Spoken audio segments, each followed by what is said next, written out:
الحمد للہ وحدہ لا شریک لہ بسم اللہ والصلاة والسلام علی من لا نبی بعد۔ حضرت ہود علیہ السلام۔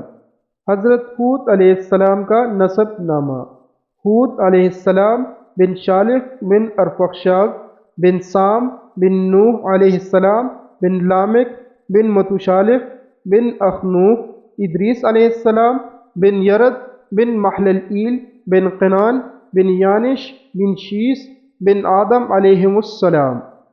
حضرت ہود علیہ السلام عرب کے قبیلے عاد سے تعلق رکھتے تھے جو عمان اور حضر موت کے درمیان ریت کے ٹیلوں والے علاقہ الاحقاف میں رہائش پذیر تھا۔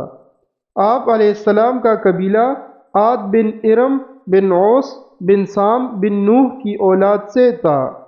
آپ علیہ السلام اپنی قوم کے ایک شریف خاندان سے تھے جنہیں اللہ تعالیٰ نے ان کی قوم کی ہدایت کے لیے نبی بنا کر بھیجا۔ اللہ تعالیٰ نے آپ علیہ السلام کا ذکر قرآن مجید میں 7 مقامات پر فرمایا ہے اور ایک پوری سورت سورہ ہود بھی آپ علیہ السلام کے نام سے نازل فرمائی ہے۔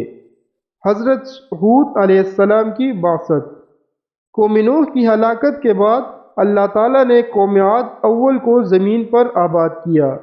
یہ لوگ جسمانی طور پر بڑے مضبوط، قد آور اور بڑی مضبوط عمارتیں بنانے میں ماہر تھے۔ اللہ تعالیٰ نے انہیں خوب مال و دولت سے بھی نوازا تھا۔ قوم عاد اپنی جسمانی قوت کے غرور میں اتنی آگے بڑھی کہ اس نے اللہ تعالیٰ کو بلا کر اپنے ہی ہاتھوں سے بنائے ہوئے بتوں کو اپنا معبود بنا کر ان کی عبادت شروع کر دی۔ ان کے 3 بڑے بت تھے جن کا نام سمد، سمود اور ہر تھے۔ قوم عاد کو گمراہی سے نکال کر ہدایت کی طرف لانے کے لیے اللہ تعالیٰ نے اس قوم کے ایک فرد حضرت ہود علیہ السلام کو نبی بنا کر ان کے پاس بھیجا۔ فرمان الہی ہے۔ ترجمہ: اے نبی صلی اللہ علیہ وآلہ وسلم، کیا آپ نے نہیں دیکھا کہ آپ کے رب نے قوم عاد کے ساتھ کیا سلوک کیا، یعنی ارم کی اولاد کے ساتھ جو قد و قامت میں ستونوں جیسے تھے اور طاقت میں ان جیسے دنیا میں لوگ پیدا نہیں کیے گئے۔ ارم قوم عاد کے جد اعلیٰ کا نام ہے، اس لیے قوم عاد کی جس شاخ کا یہاں ذکر ہے اس کو عاد ارم کہا جاتا ہے، اور ان کو ستونوں والا کہنے کی وجہ بھی ہو سکتی ہے کہ ان کے قد و قامت اور ڈیل ڈول بہت زیادہ تھے، اس لیے آگے فرمایا گیا ہے کہ ان جیسے لوگ کہیں اور پیدا نہیں کیے گئے، اور بعض حضرات نے اس کی وجہ یہ بتائی ہے کہ انہوں نے اپنی تعمیرات میں بڑے بڑے ستون بنائے ہوئے تھے، اور ہم نے قوم عاد کی طرف ان کے بھائی ہود علیہ السلام کو نبی بنا کر بھیجا۔ پھر ان قوم نوح کے بعد ہم نے دوسری امت قوم عاد پیدا کی، پھر ہم نے ان ہی میں سے ایک رسول بھیجا۔ حضرت ہود علیہ السلام کی قوم کو وعظ و نصیحت۔ حضرت ہود علیہ السلام نے نبوت ملنے کے بعد جب قوم کو شرک اور اللہ تعالیٰ کی نافرمانیاں کرتے دیکھا تو انہیں اللہ تعالیٰ کی نعمتیں یاد دلاتے ہوئے توحید کی تعلیم دی اور اللہ تعالیٰ کی نافرمانی سے بچنے کی تلقین فرمائی۔ فرمان الہی ہے۔ ترجمہ: ہود علیہ السلام نے کہا کہ اے میری قوم، تم اللہ تعالیٰ کی عبادت کرو اور اللہ کے علاوہ تمہارا کوئی حقیقی معبود نہیں، کیا تم پرہیزگار نہیں بنو گے؟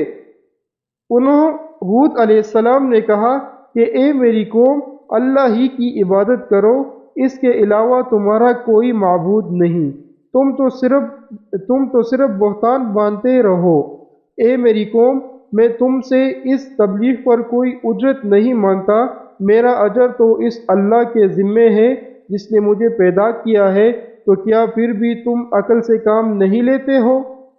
جب ان عاد کے بھائی ہود علیہ السلام نے ان سے کہا، کیا تمہیں اللہ کے عذاب کا خوف نہیں ہے؟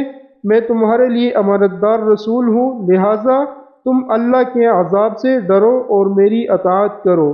میں اس تبلیغ پر تم سے کوئی اجرت نہیں مانگتا، میرا اجر تو رب العالمین کے ذمے ہے۔ تمہیں کیا ہو گیا ہے کہ تم ہر اونچی جگہ پر بے فائدہ یادگار عمارت بنا ڈالتے ہو، اور تم بڑی مضبوط عمارتیں بناتے ہو جیسے کہ تم ہمیشہ یہی دنیا میں رہو گے، اور جب تم کسی پر ہاتھ ڈالتے ہو تو سرکش ظالم بن کر ہی ڈالتے ہو۔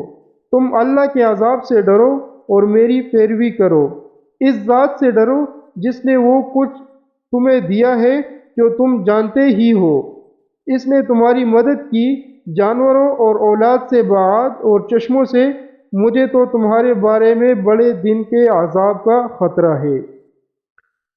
اے پیغمبر صلی اللہ علیہ وآلہ وسلم، آپ عاد کے بھائی ہود علیہ السلام کا واقعہ سنائیے، جب اس نے اپنی قوم کو احقاف جگہ میں ڈرایا، اور یقیناً ان سے پہلے بھی ڈرانے والے گزر چکے تھے اور ان کے بعد بھی آتے رہے۔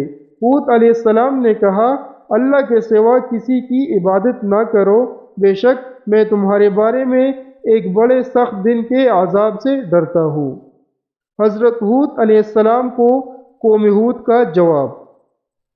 جب حضرت ہود علیہ السلام نے اپنی قوم کو اللہ تعالیٰ کی توحید اور اس کی فرمانبرداری کرنے کی دعوت اور نافرمانی سے بچنے کی تلقین کی، تو قوم عاد نے آپ علیہ السلام کی دعوت کو قبول کرنے کی بجائے آپ علیہ السلام کو جھٹلایا اور آپ علیہ السلام پر کئی الزامات لگائے۔